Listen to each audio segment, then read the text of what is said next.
Guys, मेरा नाम है सूरज और आप लोग देख रहे हो मेरा यूट्यूब चैनल दृष्टि ज्ञान ऑनलाइन क्लासेस।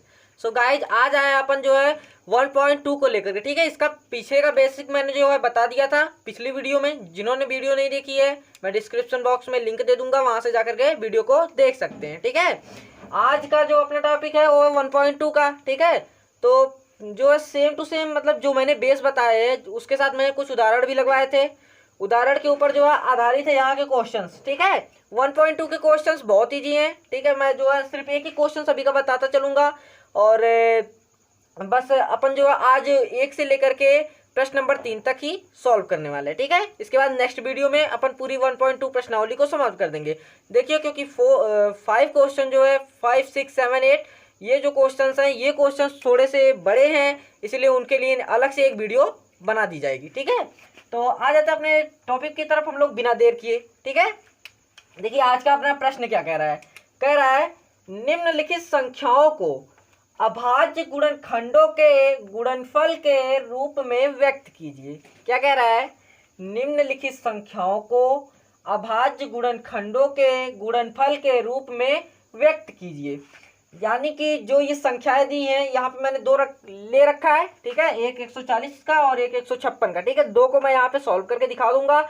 इसी के बेस पर आप लोग जो है बाकी के जो दी गई संख्याएं हैं उसको सॉल्व कर लेंगे। ठीक है, प्रश्नावली ज़्यादा बड़ी नहीं है, आसान सी प्रश्नावली, इसलिए मैं थोड़ा थोड़ा सिर्फ बताऊंगा और आप लोग उसी के बेस पर लगा लेंगे। ठीक है, देखिए क्वेश्चन को सॉल्व करते हैं। देखिए सबसे पहले अपन 140 को ही सॉल्व करेंगे। ठीक है, तो इसको इरेज कर दे रहा हूँ। देखिए 140 को सॉल्व करने के लिए सबसे पहले अपन डालेंगे सॉल्यूशन।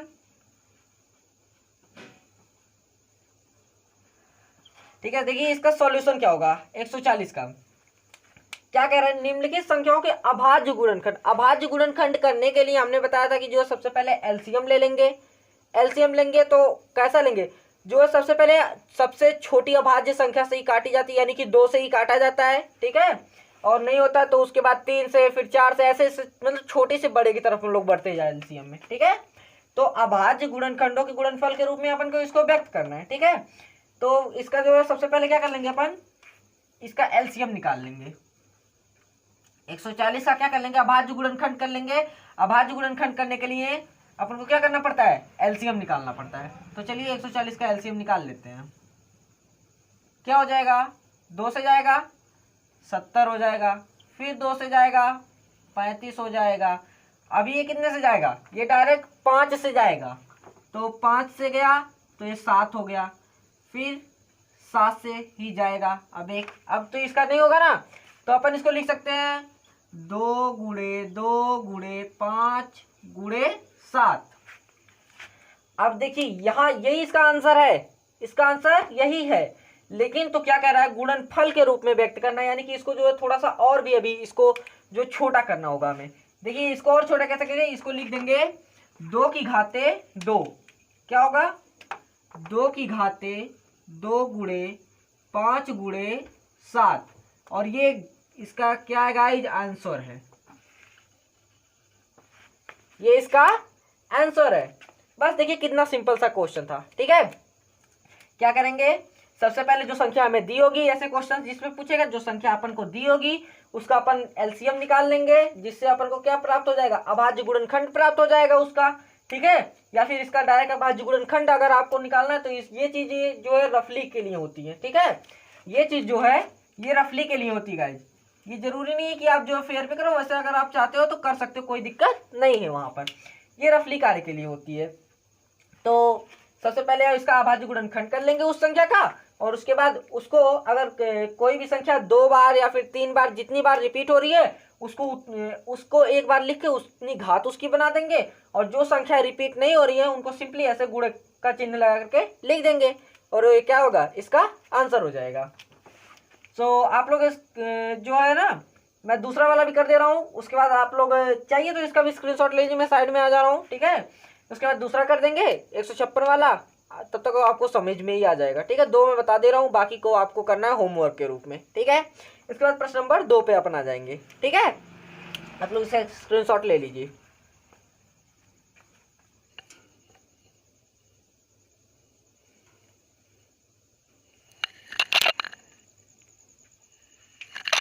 सो गाइज आ गए अपन जो है नेक्स्ट क्वेश्चन की तरफ। ठीक है, नेक्स्ट क्वेश्चन देखिए अपने क्या है 156। 156 का भी अपन को वैसे ही निकाल लेना है जैसे अपन ने 140 का निकाला। देखिए चलिए निकालते हैं। सॉल्यूशन लिखेंगे। देखिए सॉल्यूशन लिखना मत आप लोग भूलिएगा, पेपर में भी आपको क्योंकि ये चीजें लिखनी है सॉल्यूशन, ठीक है। ये चीज आपको लिखना है सॉल्यूशन, या फिर हिंदी में लिखे तो हल, ठीक है। वैसे सॉल्यूशन ज्यादा मात्रा में लोग लिखते हैं तो इसीलिए ज्यादा सटीक होता है, ठीक है। तो इसका भी अभी 156 दिया है तो 156 का अपन अभाज्य गुणनखंड निकाल लेते हैं। क्या हो जाएगा, एलसीएम लिए, ठीक है। 2 से जाएगा सबसे पहले, तो 2 सत्ते 14, एक इसको दे दिया तो 2 अट्ठे 16, फिर 2 से गया, फिर हो गया क्या 2 तिहाई 6, एक इसको दे दिया 2 नवा 18। अब ये कितने से जाएगा, 3 है और 9 है। देखिए 3 और 9 तो वैसे जाएगा 13 तिहाई 39 दिन। तो अभी देखिए क्या हो रहा है, 3 और 9 दोनों जो है 3 की पहाड़े में आ रहे हैं, और 9 और 3 क्या होता है 12 होता है, ठीक है। 9 3 12 यानी कि ये 3 से कटेगा, यानी कि 3 से इसको काटेंगे सबसे पहले। अभाज्य ही लेना है हमको गुणनखंड, ठीक है। अभाज्य गुणनखंड ही करना है तो छोटे से बड़े की तरफ ही अपन बढ़ेंगे। फिर ये क्या होगा 13 से एक बार में चलेंगे। अब इसको कैसे लिखेंगे, वैसे ही पिछले तरीके से 2 गुणे 2 गुणे 3 गुणे 13 हो गया। अब यहाँ पे भी देखिए क्या है, दो जो है 2 लिखा गया, ये 2 बार रिपीट हो रहा है, 2 बार रिपीट हो रहा है ना। तो इसको भी अपन जो है इसकी घात बना देंगे, 2 घात की कितनी हो जाएगी 2 हो जाएगी।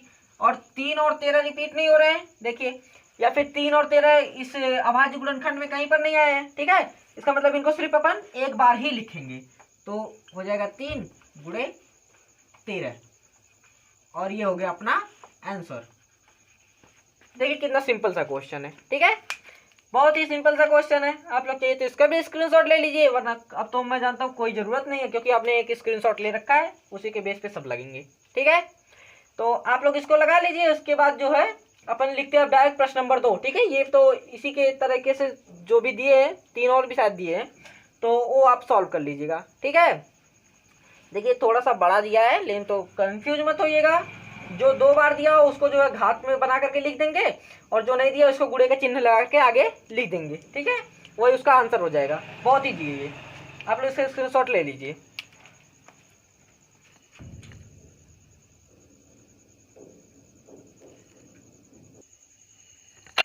सो गाइस आ जाते हैं अपन जो है प्रश्न नंबर 2 के तरफ, ठीक है। देखिए प्रश्न नंबर 2 में क्या है। प्रश्न नंबर 1 हमने बढ़िया से देख लिया, 2 क्वेश्चन बताया, उसी के बेस पे आप लोग पूरा लगा लोगे। प्रश्न नंबर 2 में क्या है, पूर्णांकों के निम्नलिखित युग्मों के एचसीएफ तथा एलसीएम ज्ञात कीजिए तथा इसकी जांच कीजिए कि 2 संख्याओं का गुणनफल एचसीएफ गुणे एलसीएम होता है या फिर है, ठीक है।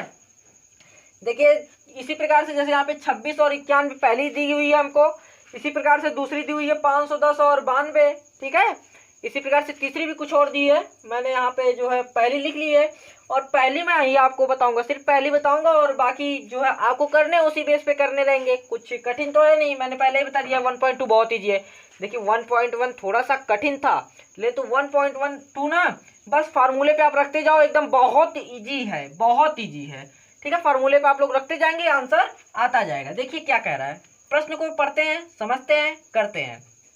कह रहा है प्रश्न, पूर्णांकों के निम्नलिखित युग्मों के एचसीएफ तथा एलसीएम ज्ञात कीजिए तथा इसकी जांच कीजिए कि 2 संख्याओं का गुणनफल जो है एचसीएफ और एलसीएम होता है, ठीक है। तो यानी कि पहले क्या कह रहा है, इसका एचसीएफ और एलसीएम निकालना है। मैंने आपको बताया था एचसीएफ और एलसीएम किस प्रकार से अपन निकालेंगे।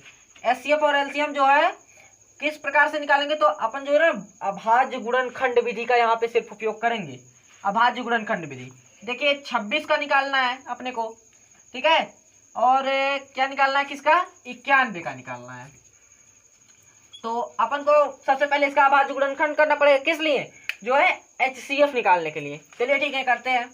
देखिए एचसीएफ निकालने के लिए ना इसका अभाज्य गुणनखंड कर लेते हैं, तो यानी कि दोनों का एलसीएम लेंगे। सबसे पहले ले लीजिए, क्या हो जाएगा 2 से जाएगा, 2 एक बार में 3 बार में।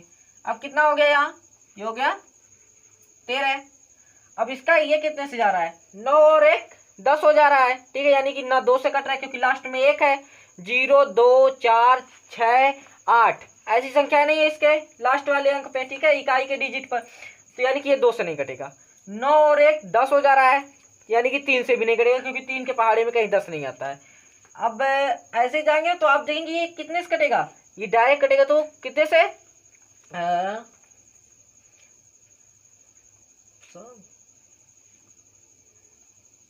आई होप ये 7 से कट जाएगा, है ना। चलिए करके देखते हैं। 7 एक बार में गया, 2 इसको ये 7, हाँ गाइस कट जाएगा, ठीक है। और फिर ये 13 हो जाएगा। अब देखिए दोनों का लिख लेंगे, ठीक है, लिखेंगे 26 का, 26 बराबर 2 गुणे 13 और 91 का बराबर कितना हो जाएगा, 7 गुणे 13, ठीक है। 26 बराबर 2 गुणे 13, 91 बराबर 7 गुणे 13। अब देखिए इसमें कॉमन आपको क्या मिल रहा है, मैंने बताया था एचसीएफ वही होता है जो कि क्या होगा, जो दी गई 2 संख्याएं हैं, 3 संख्याएं हैं, 4 संख्याएं, इनफाइनाइट जितनी भी संख्याएं हैं, ठीक है, उनमें जो है उनके अभाज्य गुणनखंडों में जो चीज कॉमन मिलती है वही क्या होती है, उन संख्याओं का एचसीएफ होता है, हाईएस्ट कॉमन फैक्टर होता है। तो आप यहाँ पे देख रहे हो ना, तो 13 कॉमन मिल रहा है आपको, क्या मिल रहा है कॉमन, 13 कॉमन मिल रहा है। तो ये क्या हो जाएगा, यानी कि इसका एचसीएफ बराबर, एचसीएफ कितना हो जाएगा इस, तो इसका एचसीएफ हो जाएगा 13। इधर देखिए अपने को एचसीएफ मिल गया। अब क्या कर रहा है, एलसीएम निकालना है। एलसीएम निकालने का भी मैंने सिंपल ट्रिक बताया था, अभाज्य गुणनखंड से ही दोनों का हमने अभाज्य गुणनखंड कर लिया है। जो चीज कॉमन मिले पहले उसको लिख लो। कॉमन क्या मिला है, 13, ठीक है। और जो चीज अब इसमें कॉमन नहीं है उसको भी गुणा करके लिख लो। चलो ठीक, गुणा कर लेते हैं, कितना हो जाएगा 2 और ये कितना हो जाएगा 7। अब कितना आ जाएगा, गुणा करो देखो कितना आ रहा है, ये हो जाएगा 13 दूना 26, 26 हो गया, गुणे 7 कर लो तो हो जाएगा 42, कैरी 4, 7 14 और ये हो जाएगा 182। कितना आएगा, 182 आएगा, ठीक है। 182 इसका क्या आ जाएगा, एलसीएम आ जाएगा, एलसीएम इसका आ जाएगा 182, ठीक है। तो अब देखिए 182 आ गया, एचसीएफ जो है 13 आ गया। अब देखिए इसके बाद क्या कर रहा है, इसकी जांच कीजिए कि 2 संख्याओं का गुणनफल, यानी कि 2 संख्या कहीं और से नहीं देगा, इन्हीं 2 संख्याओं का गुणनफल करना है अपने को। इन्हीं 2 संख्याओं का अपन गुणनफल करेंगे। उसके बाद क्या कर रहा है, एचसीएफ इंटू एलसीएम होता है, ठीक है, या फिर यहाँ पे बराबर करके आप लोग लिख लीजिए, बराबर एचसीएफ इंटू एलसीएम होता है, यानी कि इनका और इनका गुणा इनके और इनके गुणे के बराबर होता है। यही चीज अपन को यहाँ पे दिखानी है। तो क्या करेंगे, सबसे पहले इतना पोर्शन अपन लिखने के बाद फिर यहाँ पे लिख देंगे 26 गुणे 91 बराबर क्या सिद्ध करना अपने को, 13 गुणे 182। यही चीज आपको लाना है, इसके बराबर में ये चीज लानी हुई, ठीक है। तो आप अगर इनका गुणा करोगे ना तो आपको जो है कितना मिलेगा, नियर अबाउट, हाँ आपको यही मिलेगा 2366। कितना मिलेगा, 2366 मिलेगा आपको। आप लोग गुणा करके देख लीजिएगा, जल्दी के लिए मैं यहाँ पे ऐसा कर रहा हूँ, ठीक है। आप जब 26 और 91 का गुणा करोगे ना तो आपको मिलेगा 2366। और इसी प्रकार से जब आप 13 और 182 का गुणा करोगे तो भी आपको मिलेगा क्या, 2366 ही मिलेगा गाइज, ठीक है। तो ये हो गया, सिद्ध भी हो गया, हैंस प्रूव्ड, ठीक है। यहाँ पे लिख दीजिएगा आप लोग,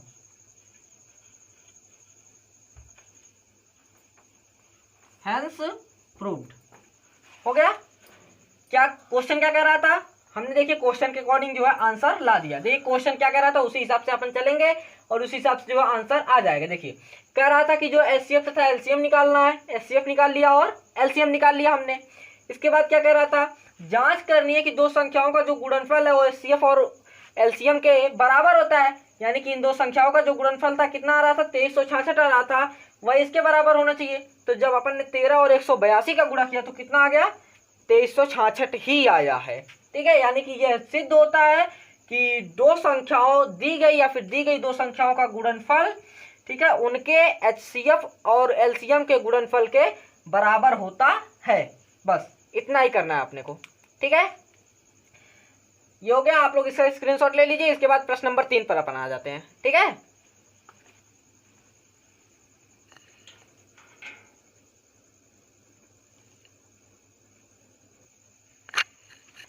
सो गाइस आ जाते हैं अपन जो है प्रश्न नंबर 3 के ऊपर। देखिए प्रश्न नंबर 2 का जो मैंने एक क्वेश्चन बताया है उसी के बेस पर आप लोग बाकी के क्वेश्चंस को लगाइएगा। जो क्वेश्चन आपको नहीं समझ में आते हैं वो जो है आप मेरे व्हाट्सएप नंबर पर जो है भेज दीजिएगा। मैंने आपको अपना व्हाट्सएप नंबर दे रखा है, ठीक है, 8181960388। ठीक है, ये मेरा व्हाट्सएप नंबर है। आप लोग इस पे जो है अभी मैं लास्ट में लिख दूंगा यहाँ पर, ठीक है। इस पे जो आपको जो क्वेश्चंस नहीं समझ में आते हैं आप लोग उसको टिक करके उसको लिख करके जो है मेरे व्हाट्सएप नंबर पे भेज दीजिएगा। मैं आपको जो है सॉल्व करके दे दूंगा, ठीक है, और आपको बता दूंगा, ठीक है।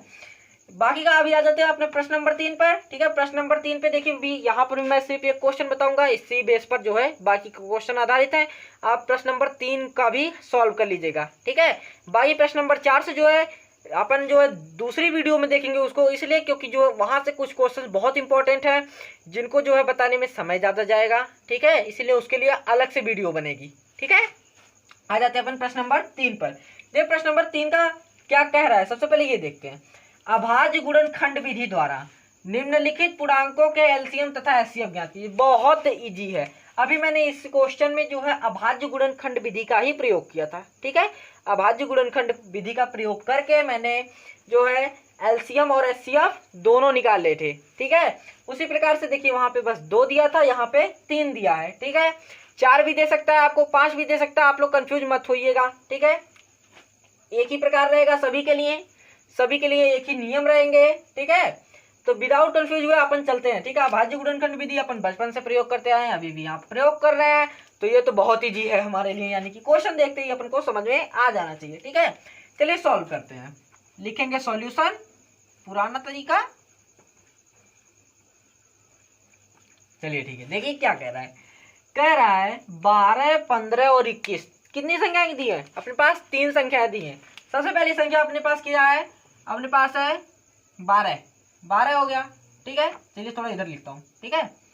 12 और उसके बाद है ये 15 और उसके बाद है 21। 3 संख्या दी है, तीनों का जो है क्या करते हैं अपन अभाज्य गुणनखंड निकाल लेते हैं। अभाज्य गुणनखंड निकालना है अपने को। देखिए क्या हो जाएगा, इसका 2 से जाएगी तो हो जाएगा 6, फिर 2 से, फिर हो जाएगा 3, फिर 3 से, ठीक है। ये बेकार है इतना तो। फिर अपन ये 3 से ही डायरेक्ट जाएगी, ये तो सभी लोग जानते हैं, ठीक है। आप लोगों को तो आता ही होगा एलसीएम निकालना, अभी थी इतना तो बताने की जरूरत नहीं है मुझे लगता है, ठीक है।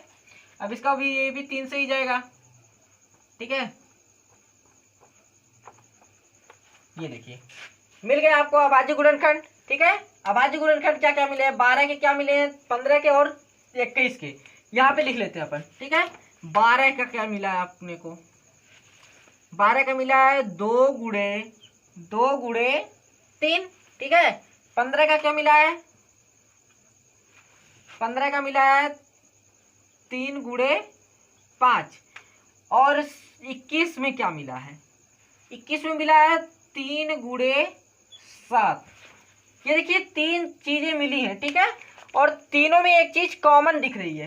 क्या कॉमन दिख रही है इन अभाज्य गुणनखंडों में? आपको देखिए बस इतने में ही देखना है गाइज, इसी के अंदर में आपको देखना है कि क्या चीजें कॉमन मिल रही हैं। इसके अंदर भी देखिए तीनों में कॉमन है, ठीक है।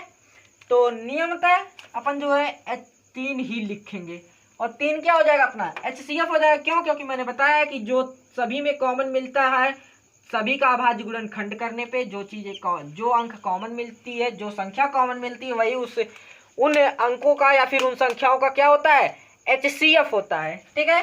तो HCF 3 हो गया अपने पास। इसी प्रकार से LCM निकाल लेंगे। देखिए LCM निकालने का फार्मूला फिर से वही वाला पुराना वाला। LCM क्या होगा इसका? कॉमन क्या मिला है अपने को? 3 कॉमन मिला है। चलो ठीक है, 3 को एक बार लिख लिया। सॉरी यहाँ पे मैं ब्लू मार्कर का यूज करता हूँ, ठीक है। 3 कॉमन मिला, 3 को अपन ने पहले लिख लिया। क्या क्या चीजें कॉमन नहीं मिली हैं? तो 2 गुणे 2 ये कॉमन नहीं मिला, गुणे करके इसको भी लिख लो भैया को। 2 गुणे 2 लिख लिया, फिर गुणा लगाओ। 5 कॉमन नहीं मिला है, 5 को लिख लो, फिर गुणा करके। 7 कॉमन नहीं मिला है, 7 को लिख लो। अब क्या करो, सॉल्व कर दो। देखिए कितना हो जा रहा है, 3 दूना 6 दूने 12, 12 पच्चे 60 और 60 सत्ते 420। ये भाई ये क्या आ गया भाई, ये कौन सी संख्या है? 420 420 आएगा 420, ठीक है। एलसीएम इसका कितना आ जाएगा, एलसीएम आ जाएगा 420, एचसीएफ आ गया 3। बस एलसीएम और एचसीएफ ज्ञात करने को बोला था, अभाज्य गुणनखंड विधि द्वारा अपन ने ज्ञात कर दिया यहाँ पे। ठीक है, आप लोग इसका स्क्रीनशॉट ले लीजिए। ठीक है,